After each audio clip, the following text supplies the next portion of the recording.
I had a variation on chow. I was in Melbourne a few years ago, and I was meeting a lot of Chinese people, and I wanted to be able to say something in Chinese. So I worked out in my head that a way of saying good morning in Cantonese would be to mix the Italian with the morning. So I put together chow, sun.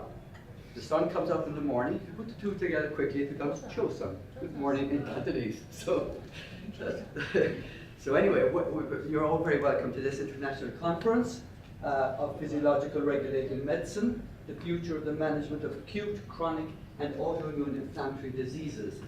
A little note of housekeeping. It is vital that you all return your feedback document, and within 5 days these need to come back in order to earn your very valuable 7 European CME points. I hope that satisfies that requirement. My name is Dr. John Dubphy, or to go by Sean Dubphy, and I reckon this conference represents a major paradigm shift in modern therapeutics. Most professions are slow to embrace new ideas, especially the medical establishment. You would think, however, that the study of physics, based on numbers, based on experiments and logic, would be different. But no. At a Nobel Prize giving ceremony a few years ago, the recipient observed that physics advances funeral by funeral. So the boss doesn't change his mind.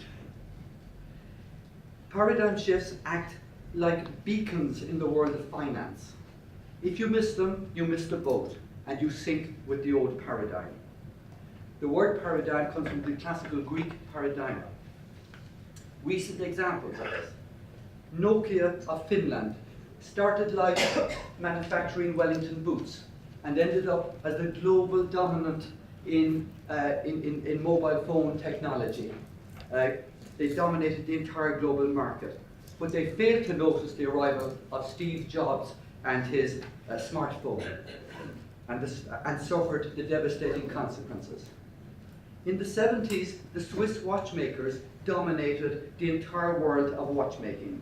They developed spectacular flywheels, spectacular springs, spectacular ability to waterproof their products. They were light years ahead of the opposition. Their own research team developed the electronic quartz, which did not need any of the sophistication that the Swiss had spent years developing. They laughed at its simplicity and thought nobody would have the remotest interest in this. So sure were they that they actually put it on display at that year's World Congress in Geneva. Seiko of Japan took one look, and 1 year later, 10,000 watchmakers were made redundant in Switzerland, a small country.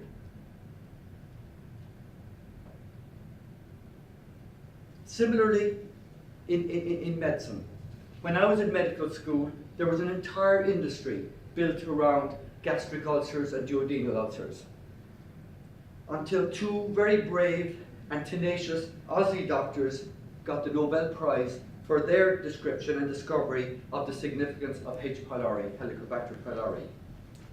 Here in Dublin in the 50s, Dr. Patrick Collins discovered that a dilution of procaine hydrochloride applied to the skin could have an immune modulating effect in rheumatoid arthritis. His granddaughters, both physicians, still practice at their Lucan clinic.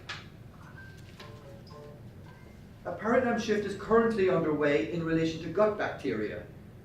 I was at a conference 2 days ago in UCC where the professor of psychiatry, Ted Diamond, demonstrated the effects of gut bacteria on mood, anxiety, depression, and even in schizophrenia. He also made observations which I found fascinating, was that the total weight of your gut bacteria is that of your brain. And more than 50% of your DNA is stored by your gut bacteria. So a perfect symbiotic relationship. We feed our gut bacteria and they store our DNA for us. Australian television a year ago produced an excellent 2-part series called Gut Reaction, which I have on my website if anyone wishes to see it at some stage. Yesterday, Israeli research announced that they had developed eye drops of nanoparticles that will dispense with the need for glasses. a true paradigm shift in the making. With that, I introduce our first speaker today, and it's Dr. Alessandro Perra from Italy, who I heard speak a year ago. I can guarantee you all a fascinating presentation. I'll give you a little bibliography on Dr. Perra. So Dr. Perra qualified in medicine in 1991. Dr. Perra is an expert researcher in the field of therapeutic effects of low-dose interleukins on cells.